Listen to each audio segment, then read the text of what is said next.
Hi, welcome to the National Critics' Choice Online News. I'm Robin Steinberg, and today we have a very special guest who is with me all the way from Singapore, and she's none other than Dr.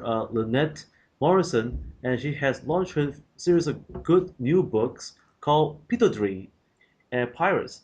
And they have three volumes available in all leading good bookstores, as well as Amazon.com and soon to come Barnes and Noble. So parents, please, if you can't find those titles, please tell the bookstore order some copies for you. Dr. Lynette Morrison, thank you for joining us here at the National Critics' Choice. Now, we would like to know what is the inspiration behind this wonderful series of children's book that you've created, Pitodri, that is called, and why do you call this wonderful name Pitodri? How did you first discover it? I think most parents would like to know that. Okay. Well, I was inspired actually by my own children and by my nieces and nephews. I got married at Pittodrie House in Scotland, in Aberdeen. And there were long journeys between the city where we lived to Aberdeen, to Pittodrie House in Aberdeen. And in those days, we didn't have TVs in the car to entertain the children. So my husband to be used to say to me, quick, tell all the kids a story to keep them quiet. And so I would tell these stories to them. And my husband said, uh, they're really good stories. You should write them down. And that's how I began writing about the Pittodrie pirates. And is there any meaning behind Pitodri? Is there any historical background behind it?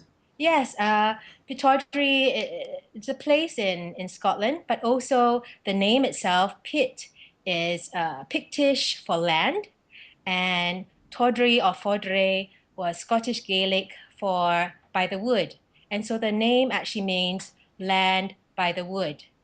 And it's quite appropriate because in book three, the one that's already been published, the pirates go visit the Bluebell Woods right by their home, There and you they live on go. Pittodrie Island. The book three, folks. Please, That's right, yes. Bluebell Woods. Now, it's so sophisticated, and with the title that you've given, would you be worried that it would be hard for parents to remember or the children to remember? I think actually children love big words. They love one of the best-selling series for children at the moment is Geronimo Stilton, and kids love it. The ages of 1 to 5 is when language acquisition is at its strongest, and it's only the way in which the words are packaged which is important. Wow. Speaking about packaging words for kids to be wow, um, do you foresee this story continue beyond volume three? Yes, we actually have four more books coming out before Christmas. That's really quite exciting because the last three books, especially, are a trilogy. They follow a grand narrative of a little boy who gets lost, and the Pittodrie pirates have to bring him back to his parents. His parents are sailing in a cruise ship somewhere. And to do that, they have to go to the mysterious Mer Kingdom and meet the Fraser the Mer King, and they have lots of exciting adventures on this journey.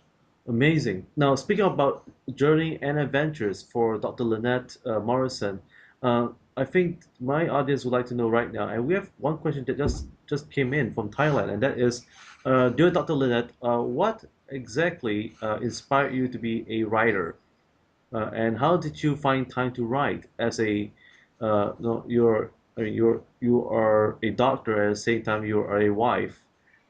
So how does that able to give you the time to do so? Um, I find pockets of time to do things. I think what you really need is actually not time, but you need passion. And once you have passion, you will find time to do things. In this case, it was writing. It took several years to develop the idea of the Pitodri pirates. And actually, at the end of the day, I came out of the university. At the end of 2011, I came out of the university in order to become a fully fledged writer. So I understand that it is difficult to balance both of that, to balance work Mm. and creative pursuits. Amazing. Now, there's another question too that's coming in from Cambodia, and that is, dear Dr. Lynette Morrison, um, when you first wrote the stories of P23 pirates, uh, w did you have any experience encounter any pirates in your lifetime? And if not, how do you get your inspiration of creating the expression of the pirates as well, especially the characters? Okay. Well, you know, we all grew up, well, a lot of us grew up watching Peter Pan, and there's a band of pirates there, Captain Hook and the Neverland Pirates. And actually, there is a very popular children's cartoon by Disney called Jake and the Neverland Pirates right now. And also, there are a lot of pirate games that you can play on computers that are quite fun. And then, of course, there's the gorgeous Johnny Depp of Pirates of the Caribbean. So there's a lot of pirate mythology and pirate narratives out there. So it wasn't actually too difficult to draw well inspiration in that area. There's another question that's coming in also, and that question is coming from Myanmar. And the question is, dear Dr. Lynette Morrison, do you have any plans to create a game for children based on your book? Yeah, that's quite an interesting question because we do have plans to create a game, either a digital game, a computer game, or a board game based on the series. Mm. However, our main purpose here is to promote literacy and reading. So we don't want to, uh, well, we don't want to go too much into that area, but we do want to keep the children interested. Maybe you could create a spelling game. Yes. Yeah, Yeah, sure. yeah. It could be something educational that way. And Yes. and that's a fantastic idea, Robin. Yes. Another question that is coming from Indonesia, and they like to know, this is from a parent. Dear Dr. Lynette, could you tell me what's your favorite character in P2D? And if you love that character, do you wish to have lunch with that character? Well, one of my favorite characters is Lillian. Lillian is actually based on my daughter.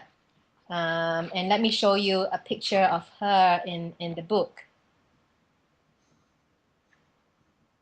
One second here.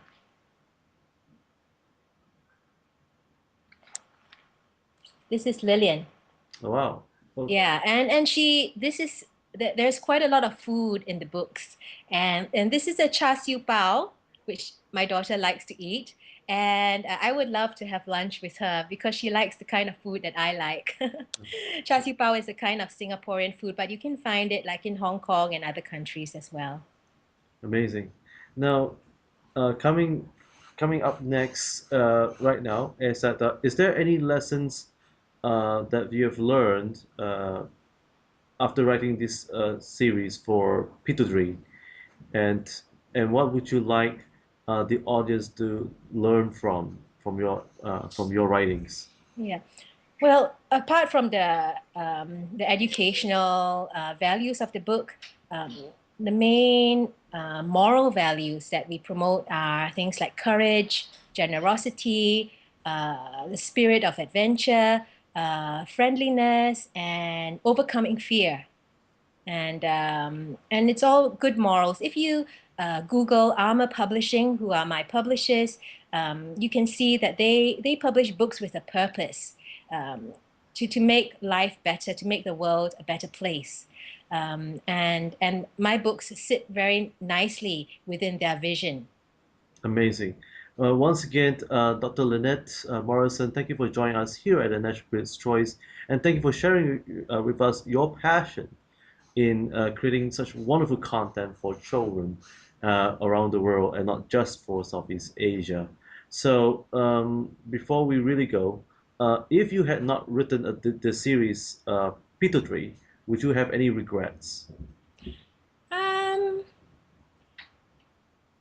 I don't know because I have written the series already, but I can say that I am very happy with how Armor Publishing and actually my illustrator. I didn't draw the illustrations myself. I have a wonderful illustrator. She's one of the top illustrators in Singapore, Lee Kao Ling, and even then we have built up a really good friendship. So yes, I think I would really regret not writing it because it has brought into my space, my life, lots of wonderful people. Not only the people at Armor Publishing, like Ian, who is the editor there, but also Kao Ling.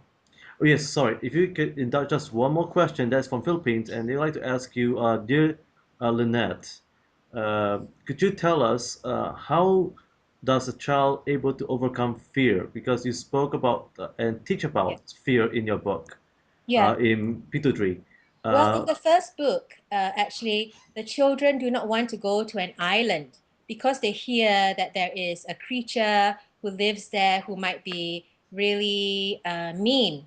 And later on, they find out that this creature, who is the blue furry, is very cute and very friendly, and they make a new friend because of that.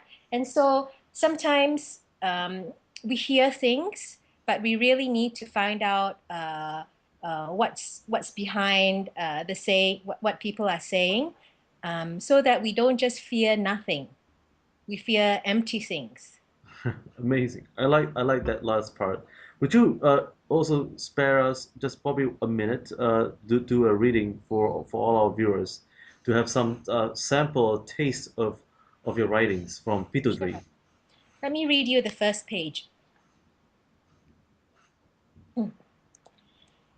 Abby twitched her nose as she gazed at the misty horizon. There was something in the air that day that made it especially inviting. It was the smell of adventure. Abby's eyes sparkled with excitement and she ran to the edge of the shore where four other pirates were waiting. There were Lachlan and Rory, who both had curly brown hair, though Rory's was redder, blue eyes, and mischievous smiles. Charis, whose eyes twinkled like the stars in the night sky when she laughed, and Lillian, who was the youngest pirate. She had black hair that stood on end and beautiful blue-green eyes that matched the color of the ocean at dusk. The pirates made their home on Pitodri Island in the Opal Archipelago. Abby was nearly 9. She was the oldest of them all, and she had soft brown hair with a tinge of gold in it and the prettiest brown eyes and pink cheeks you had ever seen.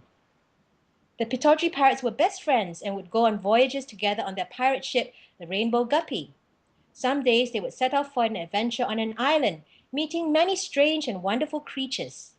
On this day, they decided to go to Glenelg Island, for they had heard that there was a very special creature that lived there. Okay, that's the page, and this is the Opal Archipelago where they all live. Wow. So viewers, please, if you are tempted by a wonderful illustrations, created by Lee Ko Ling, and of course the author, Dr. Lynette Morrison, who has produced wonderful 3 volume, which is now available at all leading good bookstores at Amazon.com and also soon to come Barnes and Noble. And if folks, if you can't find any copies, please tell the bookstore, tell Amazon to place an order. And so once again, Dr. Lynette Morrison, thank you for joining us here at the National Critics' Choice. And viewers, please, once again, uh, do join me in the next episode. And before we really go, Dr. Morrison, do you have a website or a Facebook with which our viewers could follow you? Yes, you can look up pitodripirates.com, and that's Pittodrie pirates, pirates.com. And you can look up the website there. And there's also a Facebook page on Armor Publishing. That's ARMOUR Publishing. There you go, folks.